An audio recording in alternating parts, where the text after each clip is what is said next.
السلام علیکم۔ کیا آپ کا کولیسٹرول لیول بڑھا ہوا ہے؟ کیا آپ کو ہارٹ اٹیک ہونے والا ہے؟ کیا چیز ہے جو ہمیں ارجنٹلی پتہ ہونی چاہیے؟ کولیسٹرول کے بارے میں عام طور پر یہی سکھایا، پڑھایا اور بتایا جاتا ہے کہ اگر کولیسٹرول لیول بڑھا ہوا ہو تو اس کی وجہ سے دل کی بیماری ضرور ہوتی ہے، جو کہ آگے لیڈ کرتی ہے ہارٹ اٹیک پر، اور یوں ہارٹ فیلئر بھی ہو سکتا ہے۔ کیونکہ ہمیشہ سے یہ باتیں چلی آ رہی ہیں کہ میٹ، فیٹ، کولیسٹرول بہت برا ہے ہماری ہیلتھ کے لیے۔ پورا سیچوریٹڈ فیٹ کا جو آرگیومنٹ تھا وہ اب ڈی بنک ہو چکا ہے، کیونکہ ہمیشہ یہ کہا گیا کہ یہ ہماری آرٹریز کو کلاگ اور بلاک کرے گا، تو ہم صرف اور صرف میٹ نہیں کھا سکتے۔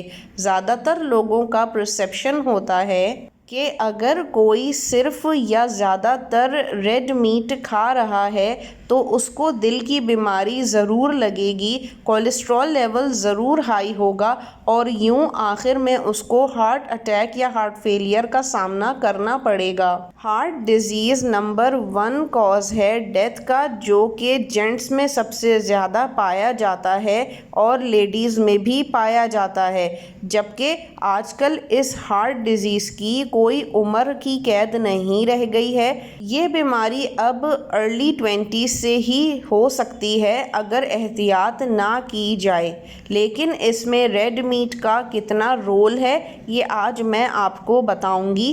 ویسے بھی بقرعید آنے والی ہے اور اس سیزن میں سب سے زیادہ ریڈ میٹ کنزیوم کیا جاتا ہے، لیکن آپ کو ایک حیرانی کی بات بتاؤں کہ جن لوگوں کا کولیسٹرول لیول لو ہوتا ہے وہ جلدی مر جاتے ہیں، اور عام طور پر ان کو کسی نہ کسی فارم کا کینسر ضرور ہوتا ہے۔ یہ الٹا ہے جو ہمیں ہمیشہ سکھایا اور پڑھایا گیا کہ زیادہ LDL کولیسٹرول، ٹوٹل کولیسٹرول، اس کا مطلب ہوتا ہے زیادہ کارڈیئک ریلیٹڈ ڈیتھس، یعنی وہ موتیں جو کہ دل کے بند ہونے کی وجہ سے ہوتی ہیں، جیسا کہ heart attack and strokes. Cholesterol vitamin D بناتا ہے، اور اگر آپ کے پاس کولیسٹرول کافی نہیں ہے باڈی میں، یا پھر آپ کا کولیسٹرول کسی طرح اور وجہ سے انٹرپٹ ہو رہا ہے، تو یہ صرف وٹامن ڈی بنانے کی ایبلٹی کو ہی خراب نہیں کرے گا بلکہ آپ کے سارے ہارمونز کو بھی۔ لگ بھگ ہر ایک ہارمون جو آپ کے جسم میں ہوتا ہے وہ کولیسٹرول سے ہی بنتا ہے۔ آج کل کی سب سے بڑی پرابلم یہ ہے کہ سب سے زیادہ فوکس ہی کولیسٹرول پر کیا جانے لگا ہے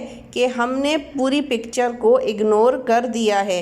انسولین ریزسٹنس اور انفلیمیشن کو، وہ چیزیں جو انفلیمیشن کریٹ کرتی ہیں، جیسا کہ وہ فوڈ جو لوگ کھا رہے ہیں، چاہے وہ پلانٹس ہوں یا آرٹیفیشل سویٹنرز یا شوگرز۔ اگر زیادہ تر لوگ غلط طریقے سے کھا رہے ہیں یا اپنے دماغ کو غلط فیول دے رہے ہیں ہر روز پوری زندگی بھر، ان تمام میجر اینڈ امپورٹنٹ ایسپیکٹس کو اگنور کر دیا جاتا ہے۔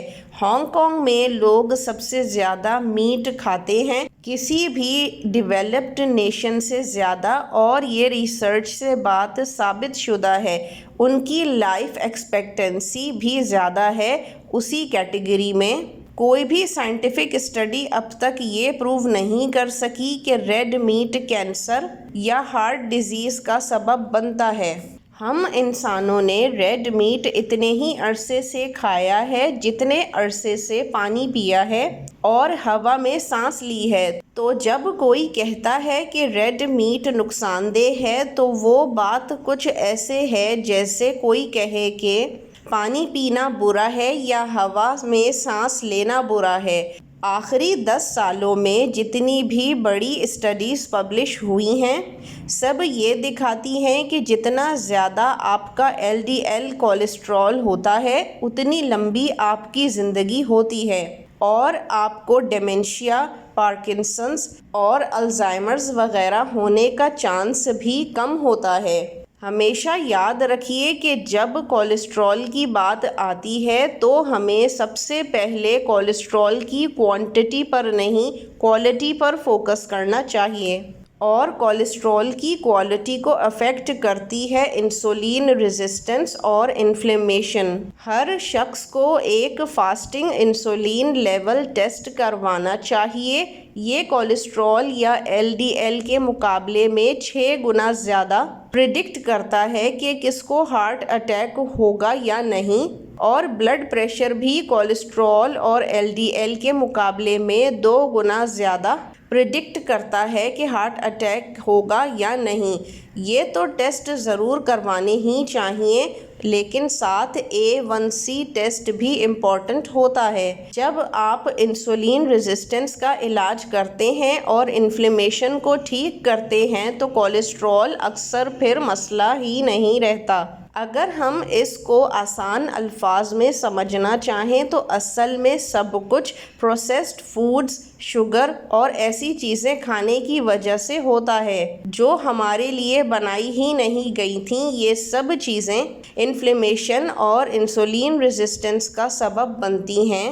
یہ واقعی میں بہت بڑا اور برا فیکٹر ہے۔ اور بھی کچھ فیکٹرز ہیں جیسا کہ اسموکنگ جو انفلیمیشن کو بڑھاتا ہے، لیکن انسولین ریزسٹنس کا سب سے بڑا ڈرائیور لگتا ہے الٹرا پروسیسڈ فوڈز، جس میں sugar, highly refined carbohydrates, processed oils شامل ہیں، اور یہ ویجیٹیبل سیڈ آئلز بھی اسی میں شامل ہیں۔ ہائیلی ریفائنڈ کاربز اور یہ پروسیسڈ آئلز، یہ سب کچھ اس پرابلم کا میجر حصہ ہیں۔ یہ دونوں چیزیں الگ الگ اور ساتھ مل کر بھی انسولین ریزسٹنس کی نشو و نما پر تباہی لا سکتی ہیں۔ اس لیے ریڈ میٹ ہو یا پھر انڈے وغیرہ یہ کھائے جا سکتے ہیں، کیونکہ یہ چیزیں کارڈیو ویسکولر ڈیزیز سے بالکل بھی ریلیٹڈ نہیں ہیں۔ اصل میں ان لوگوں میں جن کا کولیسٹرول لیول زیادہ ہوتا ہے ان کا ہیلتھ آؤٹ کم بہتر ہوتا ہے۔ اصل میں جب کسی کو ہارٹ ڈیزیز ہوتا ہے تو کولیسٹرول دکھائی دیتا ہے تو سب اسی کو قصوروار سمجھتے ہیں، لیکن اصل میں ہو سکتا ہے کہ کولیسٹرول وہاں ہیلنگ کے لیے گیا ہو، انفلیمیشن کو ٹھیک کرنے کے لیے گیا ہو۔ اس ساری بات چیت کا لب لباب یہ نکلتا ہے کہ اصلی کھانا کھائیں اور نقلی کھانا کھانا بند کر دیں۔ یہی ایک طریقہ ہے صحت مند زندگی اور باڈی کو رکھنے کا۔ جب آپ اپنے جسم کو وہ سب چیزیں پرووائڈ کریں گے جو ان کے لیے فٹ ہیں تو آپ بیمار نہیں ہوں گے، نہ ہی آپ کو ہارٹ ڈیزیز لگے گا۔ مگر جب آپ پروسیسڈ فوڈ، شوگر اور غیر معیاری چیزیں کھاتے رہیں گے تو آپ بیمار بھی پڑیں گے، کولیسٹرول لیول بھی اوپر جائے گا اور الٹیمیٹلی ہارٹ ڈیزیز بھی ہو سکتا ہے۔ یہی وجہ ہے کہ ڈائبٹیز، کینسر اور ہارٹ ڈیزیز اتنا زیادہ آج کل عام ہو گئے ہیں۔ پہلے یہ بوڑھوں کی بیماریاں کنسیڈر کیے جاتے تھے، لیکن آج کل یہ ٹین ایجرز، بچے، بڑے سب میں ہی پائی جاتی ہیں۔ ہم اتنی دیر سے غلط طریقے سے کھانا کھا رہے ہیں کہ اب سمجھنا بہت ضروری ہو گیا ہے کہ ریڈ میٹ باڈی کے لیے بے انتہا فائدہ مند ہے اور اس کو کھانا بھی ضروری ہے، لیکن ہر کھائی گئی چیز اعتدال سے کھانا ضروری ہے۔ جو بھی چیز حد سے کم یا حد سے زیادہ کھائی جائے وہ اپنا اثر باڈی میں ضرور دکھاتی ہے۔ امید ہے کہ آپ کو ریڈ میٹ کا یہ کانسیپٹ سمجھ میں ضرور آیا ہوگا اور اب آپ اپنی بقرعید کو بہت اچھے سے بھی انجوائے کر سکیں گے۔ اب اجازت دیجیے، اللہ حافظ۔